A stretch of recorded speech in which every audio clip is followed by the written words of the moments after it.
What is deranged and cruel and outrageous is that literally we are seeing ICE agents. I assume they're ICE agents. They say they are. They don't have any identification. They're wearing masks. They're in plain clothes. They are coming and kidnapping and disappearing people on the streets of the United States. I never in a million years thought that that is something that I would see here in America.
For people outside of America trying to pull apart the detail inside the big, beautiful bill, but basically Trump went, look, we can do things bit by bit over 4 years, or we'll do it all at once, take it or leave it, and that means there's a lot of unpleasant tasting sandwiches for people that would have opposed things but are putting it all together. We'll see what happens. There's vote-a-ramas happening right now in the US where they're desperately trying to get this thing done.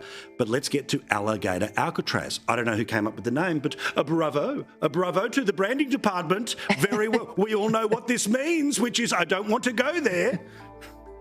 Right, exactly. Well, Trump's original idea was to reopen the actual Alcatraz, this prison, infamous prison off the coast of San Francisco, where we used to house some of our worst criminals. It was closed. There are all sorts of environmental problems out there. And Trump, in his sort of off-the-cuff way, was like, let's reopen that. We can send all the illegals and the worst of the worst out there. But that's a nightmare, and environmentally was never going to happen. And so I think he got off of that pretty quickly, stopped talking about it. And suddenly we had Alligator Alcatraz, which is a great name. And I heard my friends over at Real Clear Politics debating on whether it should instead be called Python Prison, because there's a lot of pythons down in this same region. That could be I think Alligator Alcatraz is better. But yeah, either way, it could be like the subheading on a book, also known as. And that's where they want to put some of the worst of worst illegals that we're rounding up here. Okay, like, all these Senator Chris Van Hollen, you don't want us to ship him off to El Salvador. How does Alligator Alcatraz sound to you? Ron DeSantis is an ally to the president and is totally on board. And this thing is supposed to be able to house some 5,000 of our worst offenders. So cool. I think it's brilliant. Honestly, this branding alone, that message will go to every single corner of everyone and make them even more afraid, and rightly so. Well, just out of curiosity, as an Aussie, I've got to ask you, would you prefer to be confronted with a bunch of pythons while breaking out of a prison, or a bunch of alligators? The reason I say alligator is what you should stick with is because sometimes, people who work out, they have pythons, big pythons, muscles. So that would sort of seem like, I don't know, there'd kind of be a strange energy coming out of the python prison. I think that's just a place you can work out, right? But alligator, because obviously we've got crocodiles and, they kick alligators' asses all day, no question, right? But I don't want to be mucking around with an alligator. Anytime you even see those things on a golf course, you want to run the other way, let alone thinking about, hey, Jose, do you want to jump over the fence? No. Why? There's alligators there.